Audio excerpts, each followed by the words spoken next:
Good morning to all. Exam pattern के according अभी study करने वाले हैं, जिसके अंदर आज अपन पढ़ने वाले हैं फिल इन द ब्लैंक्स। ये जो सब्जेक्ट है वो कम्युनिटी हेल्थ नर्सिंग का है। कम्युनिटी हेल्थ नर्सिंग ये जो कम्युनिटी हेल्थ नर्सिंग जिसके अंदर ANM, GNM and BSc nursing इन सारों तीनों के लिए ही कम्युनिटी हेल्थ नर्सिंग का सब्जेक्ट है। तो एग्ज़ाम पैटर्न के अंदर जो फिल इन द ब्लैंक से रिलेटेड जितने भी क्वेश्चन आते हैं तो उसको पढ़ेंगे अपन। एक एग्ज़ाम के जो सीक्वेंस वाइज में जो एग्ज़ाम पैटर्न है, जैसे multiple choice question, fill in the blanks, match the following, true and false, abbreviation, long summary, definition और लॉन्ग क्वेश्चन। तो इस प्रकार से ये एग्ज़ाम पैटर्न रहता है ANM, GNM और BSc नर्सिंग का। तो सभी प्रकार के क्वेश्चन ये जो पैटर्न है उस पैटर्न को पूरा सॉल्व करवाया जाएगा।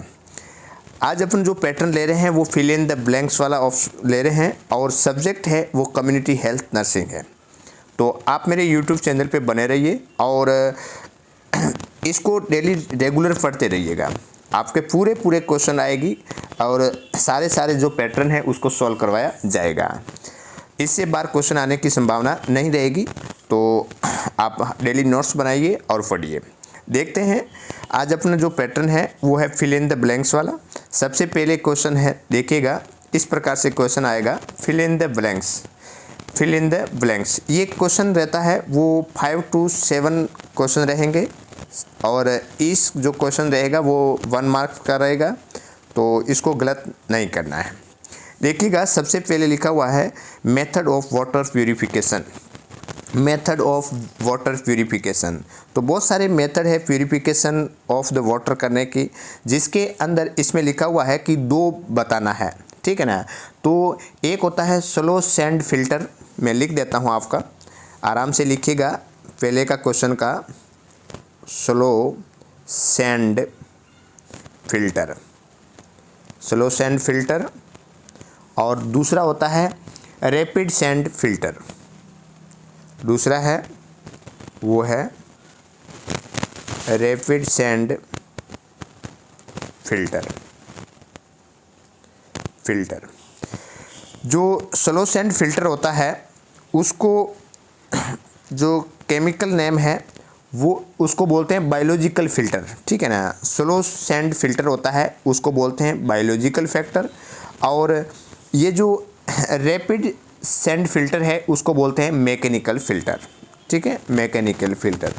तो वाटर प्यूरिफिकेशन की बहुत सारी मेथड है, जिसके अंदर से 2 बोला गया है। तो यहाँ पे है स्लो सैंड फिल्टर जिसको बोलते हैं बायोलॉजिकल फ़िल्टर और दूसरा है रैपिड सैंड फिल्टर जिसको बोलते हैं मैकेनिकल फ़िल्टर, ठीक है। तो फर्स्ट क्वेश्चन का आंसर ये हो गया। क्वेश्चन नेक्स्ट है मेथड ऑफ डिसइंफेक्शन आर।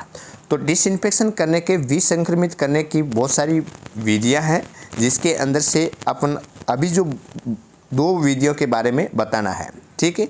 तो पहला वाला हो गया जिसके अंदर बॉइलिंग, पहला आप लिख लीजिएगा बॉइलिंग, BOILING बॉइलिंग।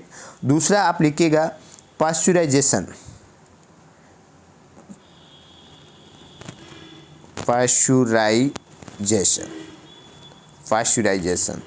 ठीक है। ये दोनों मेथड है जो डिसइंफेक्शन करने का मेथड है, जैसे विसंक्रमित करना, ठीक है ना। जैसे आपने देखा होगा मिल्क का पास्चुराइजेशन होता है, ठीक है ना, पास्चुराइजेशन ऑफ मिल्क।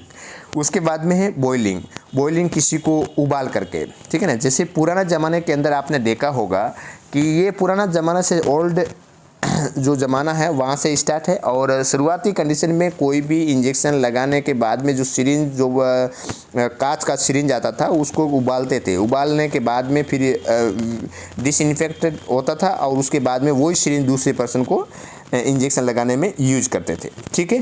तो बॉइलिंग होता है और दूसरा है पास्चुराइजेशन। पास्चुराइजेशन के अंदर आपने देखा होगा कि मिल्क को क्या करते हैं, गर्म करते हैं और गर्म करने के बाद में फिर ठंडा कर देते हैं। ठीक है, तो इस पर बार बार करते रहते हैं, इसके अलग अलग टेम्परेचर होते हैं, तो उसको भी ध्यान में रखना है। जैसे कि बॉइलिंग है, बॉइलिंग पॉइंट होता है, बॉइलिंग पॉइंट उबालने का जो पॉइंट होता है 100 डिग्री सेल्सियस। ठीक है, 100 डिग्री सेल्सियस होता है।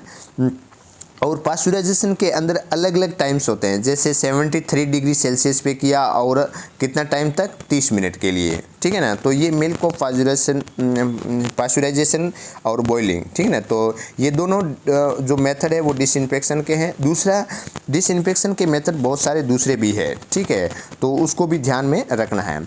तो क्वेश्चन नंबर फर्स्ट और क्वेश्चन नंबर सेकंड है, ये बहुत ही इंपॉर्टेंट है। क्वेश्चन नंबर फर्स्ट और क्वेश्चन नंबर 2 ये दोनों इंपॉर्टेंट है। ये दोनों ही क्वेश्चन आपके एग्जाम के अंदर लॉन्ग क्वेश्चन के रूप में भी आ सकता है कि वाटर प्यूरिफिकेशन करने की कौन कौन सी विधियाँ होती है, उसके बारे में डिटेल से बताइए।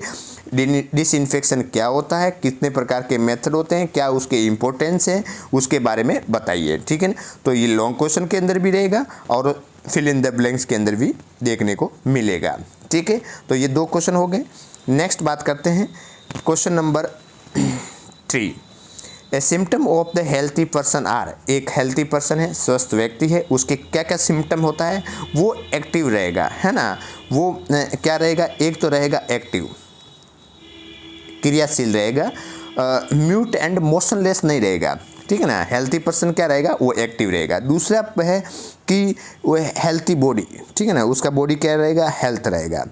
तो हेल्थी बॉडी, हेल्थी बॉडी, तो ये ले सकते हो। बहुत सारे और भी कारण हैं जो सिम्टम होते हैं, वो आप बता सकते हो हेल्थी पर्सन के अंदर क्या क्या होता है। नेक्स्ट क्वेश्चन, क्वेश्चन है क्वेश्चन नंबर 4 के अंदर लिखा हुआ है टाइप्स ऑफ रिकॉर्ड आर। आपने देखा होगा कि record and report is very important in the medical sector. ठीक है ना, तो रिकॉर्ड एंड रिपोर्ट सभी जगह पे इम्पोर्टेंस होते हैं। तो कितने प्रकार के होते हैं, बहुत प्रकार के वेरियस टाइप के रिकॉर्ड उसके टाइप्स होते हैं। जैसे कि मैं लिख दूँ आपको, सबसे पहले है यूनिट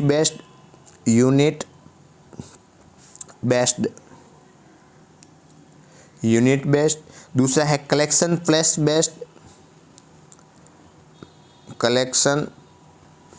बेस्ड डाटा कलेक्शन करने के आधार पे। तीसरा है पेरियोडिकली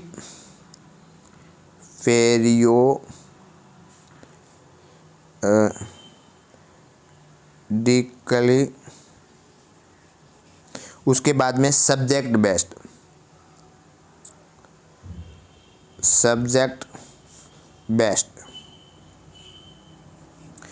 तो इसके अंदर देखिएगा, मैंने आपको लिखवाया हुआ है कि ये जो रिकॉर्ड्स के टाइप्स होते हैं, जिसके अंदर पहले क्या लिखवाया, यूनिट बेस्ड मतलब इकाई के आधार पे, दूसरा है कलेक्शन के आधार पे, तीसरा है पीरियोडिकली मतलब अवधि के आधार पे, ठीक है, और चौथे नंबर पे है सब्जेक्ट बेस्ड मतलब विषय के आधार पे, क्या सब्जेक्ट है उसके आधार पे।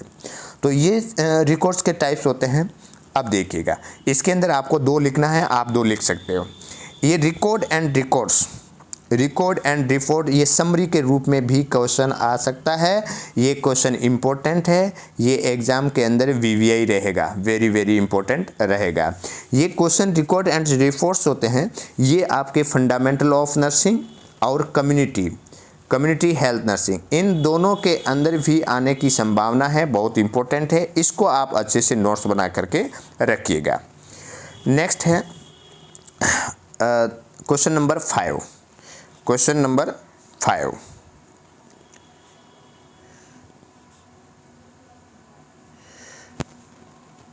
क्या है क्वेश्चन नंबर 5? क्वेश्चन नंबर 5 लिखा हुआ है नेशनल हेल्थ एजेंसीज के बारे में लिखा हुआ है। ठीक है, तो नेशनल हेल्थ एजेंसी है वो कौन कौन सी होती है। आपने देखा होगा कि जो एजेंसियां हैं वो अलग अलग होती है। जैसे एक तो होता है इंटरनेशनल हेल्थ एजेंसी, दूसरा होता है नेशनल हेल्थ एजेंसी, और तीसरा होता है जो लोकल एजेंसी। तो ये अलग अलग वेरियस टाइप की एजेंसियां होती है, ठीक है। तो इसके अंदर क्या पूछा गया है, नेशनल हेल्थ एजेंसी कौन कौन सी होती है उसके बारे में बात करते हैं, देखिएगा।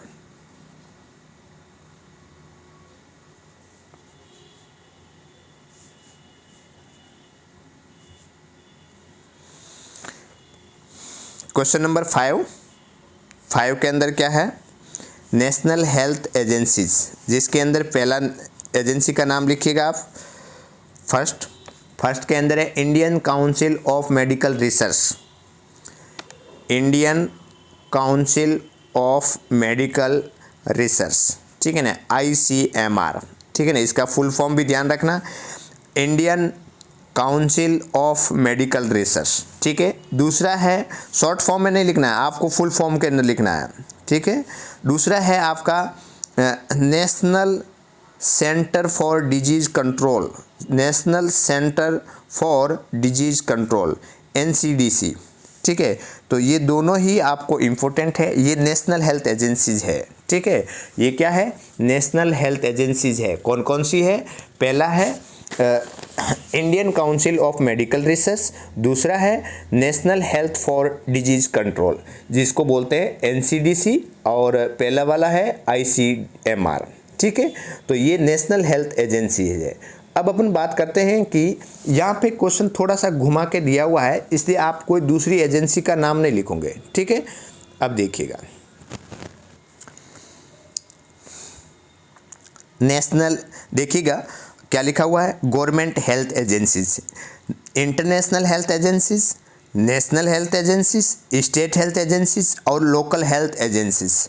जितने भी गवर्नमेंट की जो एजेंसीज होती है तो उसके अंदर ये इसने पैटर्न के अकॉर्डिंग क्या होती है, एजेंसीज होती है। जैसे आपने देखा होगा WHO, यूनिसेफ है, तो ये क्या है, इंटरनेशनल हेल्थ एजेंसीज है, इंटरनेशनल लेवल पे काम करती है। नेशनल के अंदर मैंने आपको लिखाया था दो, ICMR और दूसरा है NCDC, ठीक है ना। ये दोनों क्या है, नेशनल हेल्थ एजेंसीज है। दूसरा है स्टेट लेवल पे और local level, local health agency या विलेज हेल्थ एजेंसी भी होती है जो विलेज लेवल पे काम करती है। स्टेट हेल्थ होती है जो स्टेट लेवल पे काम करती है। दूसरा नेशनल हेल्थ एजेंसी जो नेशनल लेवल पे काम करती है, और इंटरनेशनल लेवल हेल्थ एजेंसी जो इंटरनेशनल लेवल पे काम करती है। तो ये इतने प्रकार के हेल्थ एजेंसीज होती है। Next question number 6, method of garbage disposal. Garbage का मतलब क्या होता है, कचरा। मेथड ऑफ जो गार्बेज है, कचरे का जो डिस्पोजल करने का, जो निपटारा करना है, उसका जो मेथड है, तो उसके अलग आपने देखा होगा कि इसके अंदर बहुत सारे मेथड होते हैं, ठीक है ना। तो सबसे पहले कौन सा मेथड रखेंगे, इंसिनरेशन, लिखिएगा इंसिनरेशन। दूसरा है डंपिंग, तीसरा है कंपोस्टिंग,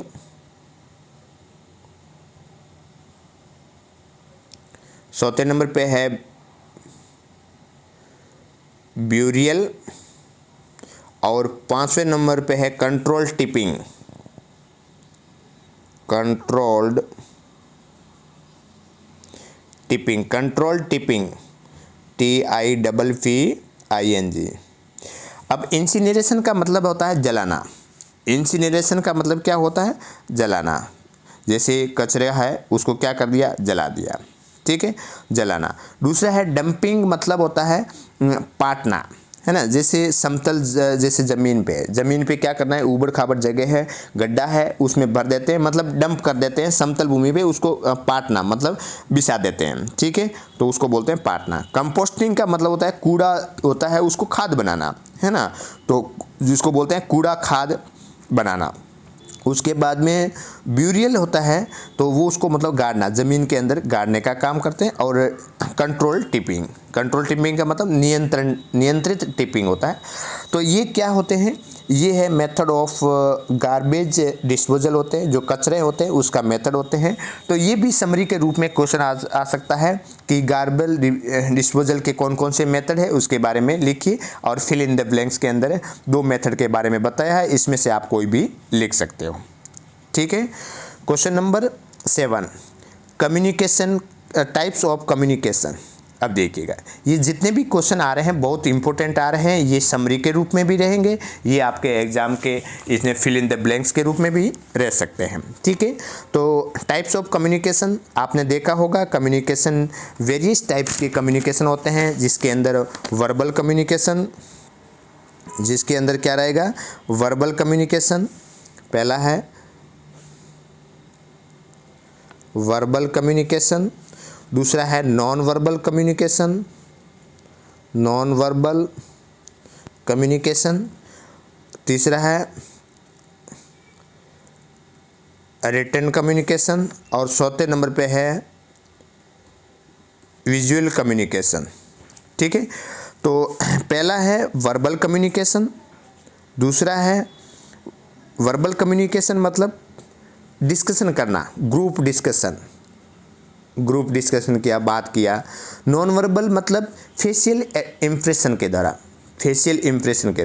ठीक है ना, तो उसके द्वारा बोलना नहीं है, फेशियल इम्प्रेशन के द्वारा समझाना है, इशारा के द्वारा।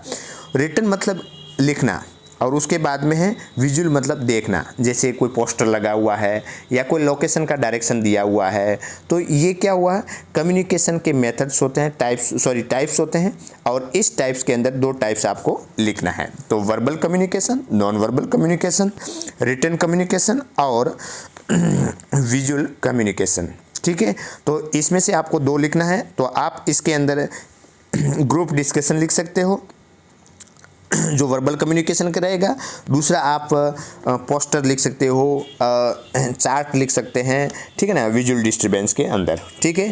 तो ये चारों हैं। और कम्युनिकेशन जो होता है, types of communication, what is define the communication, types of communication, और कौन कौन से उसके मेथड होते हैं, कैसे कम्युनिकेशन किया जाता है, क्या उसका चैनल होता है। तो ये भी इम्पोर्टेंट क्वेश्चन है, ये भी आपके समरी के रूप में या लॉन्ग क्वेश्चन के रूप में क्वेश्चन रह सकता है, समरी या लॉन्ग क्वेश्चन। ठीक है। तो इसको भी आपको ध्यान में रखना है। ठीक है। नेक्स्ट बात करते हैं प्रोटीन के सोर्स ऑफ प्रोटीन आर। तो प्रोटीन के अंदर सोर्स ऑफ देखा होगा आपने कि सबसे ज़्यादा प्रोटीन है वो सोर्स के अंदर किसके अंदर मिलेगा, दाल के अंदर। क्वेश्चन नंबर 8 के अंदर लिखिएगा, पहला दाल, दूसरा लिखिएगा मिल्क, दूध, है ना, पल्सेज और मिल्क, इसके अंदर ये प्रोटीन के ज़्यादा सोर्स है। उसके बाद में नेक्स्ट क्वेश्चन नंबर 9, इसके अंदर लिखा है dots is best treatment for tuberculosis. इसके अंदर आएगा ट्यूबरक्यूलोसिस।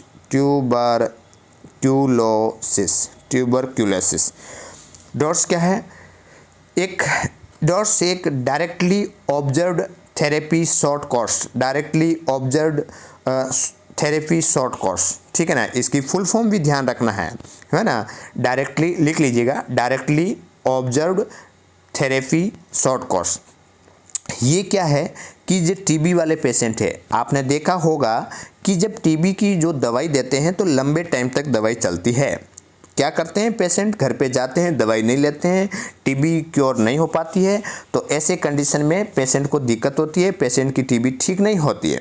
तो एक गवर्नमेंट ने एक पॉलिसी स्टार्ट की, डॉट्स थेरेपी स्टार्ट की, जिसके अंदर डॉट्स के अंदर क्या लिखा हुआ है, डायरेक्टली ऑब्जर्व्ड, मतलब एक पेशेंट को वहाँ पे सेंटर पे बुलाया जाता है और हेल्थ केयर के सामने उस पेशेंट को दवाई दी जाती है, पेशेंट दवाई लेता है और उसके बाद में वापस घर चला जाता है। इसी प्रकार से हफ्ते में 2 बार हमेशा आना पड़ता है, जब तक उसका ट्रीटमेंट चलता है तब तक, ताकि एक पेशेंट ले, क्योंकि ये दवाई होती है थोड़ी स्ट्रांग होती है, थोड़ी कड़वी होती है, तो इसलिए पेशेंट नहीं लेते हैं। तो एक वो पर्टिकुलर उस पेशेंट का सेंटर पे उस बॉक्स में उसका मेडिसिन रहती है, किस दिन आया सारा एंट्री होता है, एक हेल्थ केयर जो पर्सन है वो उसका सारा मेंटेन करता है और उस पर्सन के सामने मेडिसिन लेता है और घर चला जाता है। तो इस प्रकार की जो थेरेपी होती है उसको बोलते हैं डॉट्स थेरेपी। और ये डॉट्स थेरेपी किस डिजीज़ के अंदर लागू की गई थी, वो ट्रीटमेंट किसके लिए, टीबी के लिए, जिसको बोलते हैं ट्यूबरकुलोसिस। अब देखिएगा, ट्यूबरकुलोसिस एक माइक्रोबैक्टीरियम ट्यूबरकुलोसिस की वजह से होता है। ये एक बैक्टीरियल डिजीज़ है और इसका इंक्यूबेशन पीरियड 1 से 2 वीक होता है, ये इम्पोर्टेंट है। दूसरा, बीसीजी जो वैक्सीनेशन करते हैं, बीसीजी वैक्सीनेशन करते हैं वो किसके प्रिवेंट के लिए करते हैं, वो टीबी को रोकने के लिए। ठीक है, तो ये भी आपको इतना बातें इसमें ध्यान रखना है। नेक्स्ट बात करते हैं यूनिसेफ का मुख्यालय कहाँ है। अब देखिएगा, यूनिसेफ हेडक्वार्टर आर, मैंने आपको पहले भी बताया है, कई बार बता चुका हूँ कि यूनि के अंदर एन आया है, यूनिसेफ, तो एन का मतलब आप ध्यान रखिएगा न्यूयॉर्क। आप एग्ज़ाम के अंदर भूल जाओगे, कन्फ्यूजन हो जाओगे, इसलिए इस प्रकार से ट्रिक बनाइएगा। यूनिसेफ है, यूनिसेफ का जो हेडक्वार्टर है वो एन से स्टार्ट होगा, न्यूयॉर्क होगा। ठीक है, उसी प्रकार से मैंने आपको एक WHO का भी बताया था, WHO वर्ल्ड हेल्थ ऑर्गेनाइजेशन, उसको बोलते हैं WG। WHO का जो हेडक्वार्टर है वो कहाँ है, जिनेवा में, जिनेवा। ठीक है, अब देखिएगा, इसकी जो यूनिसेफ है उसकी स्थापना हुई थी वो 1946 के अंदर हुई थी इस्टेब्लिशमेंट, और WHO की स्थापना हुई थी वो हुई थी 1948 के अंदर हुई थी। ये सारी बेसिक बातें हैं, आपको ध्यान रखना है। अब ये यूनिसेफ आया है, इसका मतलब ये नहीं हुआ कि आपको यही ध्यान रखना है। आपको क्या ध्यान रखना है कि जितने भी इंटरनेशनल हेल्थ एजेंसीज है, इंटरनेशनल हेल्थ एजेंसीज है, इसके अंदर आपको उस एजेंसी का जो नेम, जिसके अंदर यूनिसेफ की जैसे मान लीजिए फुल फॉर्म है, तो उसको ध्यान रखना है। दूसरा, आपको इस्टेब्लिशमेंट मतलब उसकी स्थापना कब हुई वो आपको याद रखना है। साथ साथ में उसका हेडक्वार्टर कौन सा है वो आपको ध्यान रखना है। तो ये तीनों बातें आपको याद रखनी है। आप यूट्यूब पे जा कर के या आप कम्युनिटी के अंदर आप जा कर के इंटरनेशनल हेल्थ एजेंसीज कौन कौन सी है लिस्ट बनाओ, उसके बाद में उसका फुल फॉर्म लिखो, और उसके बाद में उसकी स्थापना कब हुई, हेडक्वार्टर कौन कौन से हैं, ये इंपॉर्टेंट है। और 2 हेडक्वार्टर जो मैंने आपको ट्रिक के साथ में बताए हैं ये इंपॉर्टेंट है, ये एग्जाम के अंदर हमेशा आते हैं, इसलिए मैंने आपको यहाँ पर ट्रिक के साथ में बताए हैं। बट दूसरा भी आपको नॉलेज में रखना है ताकि ये क्वेश्चन आपका गलत ना हो। नेक्स्ट है सोर्स ऑफ फैट के कौन कौन से सोर्स है, जिसके अंदर आपने देखा होगा कि फैट किस में होता है, फैट में घी में, मीट में, फिश में। ठीक है ना, तो ये बेसिक है, ये भी आपको ध्यान रखना है। सोर्स ऑफ फैट, तो फैट के अंदर घी लिख दीजिएगा, फिश लिख दीजिएगा, और क्या लिखना है, मीट के अंदर होता है। नेक्स्ट है question number 12, source of calcium के अंदर आपने देखा होगा सोर्स ऑफ कैल्शियम मिल्क है, एग है। मिल्क के अंदर क्या होगा, ये क्या है, डेयरी प्रोडक्ट है, तो डेयरी प्रोडक्ट है, और ग्रीन लीफ वेजिटेबल्स है। तो सबसे ज़्यादा कैल्शियम होता है वो डेयरी प्रोडक्ट और ग्रीन लीफ वेजिटेबल्स में होता है। कैल्शियम आपके एग के अंदर होगा, बनाना के अंदर होता है, तो वो आप लिख सकते हो। नेक्स्ट है विटामिन सी में पाया जाता है, सोर्स ऑफ विटामिन सी, तो विटामिन सी है, सॉरी क्वेश्चन नंबर 13 रह गया ना, क्वेश्चन नंबर 30, विटामिन ए में पाया जाता है, source of vitamin A. Vitamin A किसके अंदर पाया जाता है, जैसे मैंगो है, पपाया है, मिल्क है या फिश है, तो इसके अंदर क्या राइट होगा, mango, papaya, milk, fish. Next question, vitamin C में पाया जाता है, तो विटामिन सी में क्या पाया जाता है, विटामिन सी है कि जो आंवला है जिसमें खट्टे फल है, सिट्रेट फ्रूट से होते हैं, उसके अंदर विटामिन सी पाया जाता है। ठीक है ना, तो आप इसमें लिखोगे विटामिन सी। विटामिन सी के अंदर आप क्या लिखोगे, आंवला लिखोगे। दूसरा आप लिखोगे खट्टे फल, या खट्टे फल लिख सकते हैं जिसके अंदर आंवला खट्टा होता है। दूसरा आपने संतरा, तीसरा होता है आपका ये अपने अंगूर।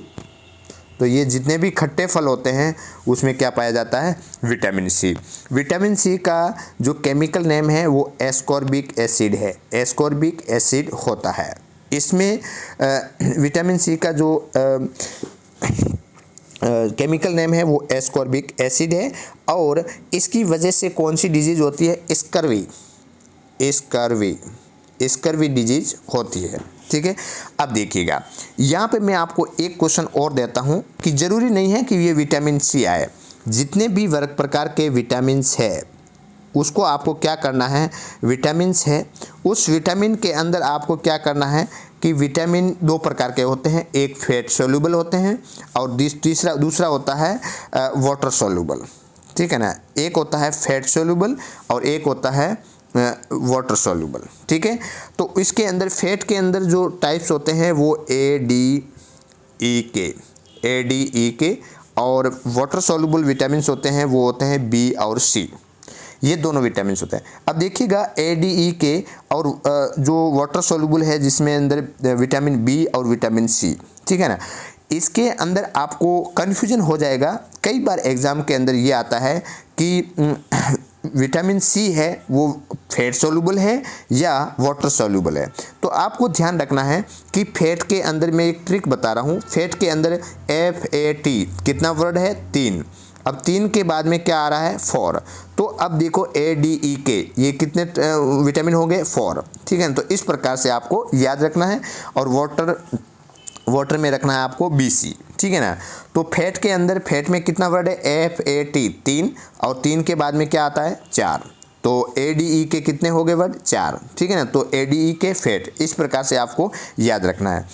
अब देखिएगा आपको क्या करना है कि जितने भी विटामिन्स है उस विटामिन्स के जैसे विटामिन A है, विटामिन B है, तो उसका आपको क्या रखना है, केमिकल नेम याद रखना है। एग्ज़ाम के अंदर यही आएगा कि एक केमिकल नेम क्या है, और विटामिन जिस विटामिन की कमी है उस कमी की वजह से कौन सी बीमारी होती है, ये आपको लिस्ट बना के याद रखना है।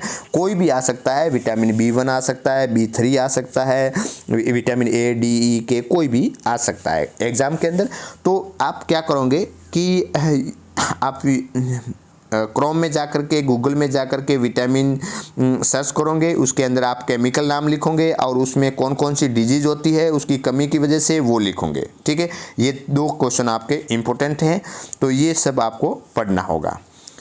नेक्स्ट क्वेश्चन बात करते हैं, pollute water borne disease are. ठीक है ना, गंदे पानी के द्वारा कौन कौन सी बीमारी होती है, तो गंदे पानी की वजह से जैसे पेशेंट को डिसेंट्री हो जाता है, लिख लीजिएगा डिसेंट्री, डायरिया, टाइफॉइड, वॉमिटिंग। तो ये इस प्रकार की बहुत सारी जो कंटामिनेटेड वाटर है उसकी वजह से होता है। और फ्लाई बॉर्न डिजीज़, तो मक्खियों की वजह से भी यही होती है, डायरिया, टाइफाइड, कोलेरा और डिसेंट्री। ठीक है ना, तो इसके अंदर दोनों में ही आप सेम लिख सकते हो। ठीक है, ये क्वेश्चन हो गया आपका 16। अभी वीडियो ज़्यादा लॉन्ग हो रहा है, इसलिए आपको मैं यहाँ तक याद करते हैं, और नेक्स्ट होगा वो अपन कल नेक्स्ट क्लास के अंदर डिस्कशन करेंगे। तो आज इतना ही, धन्यवाद।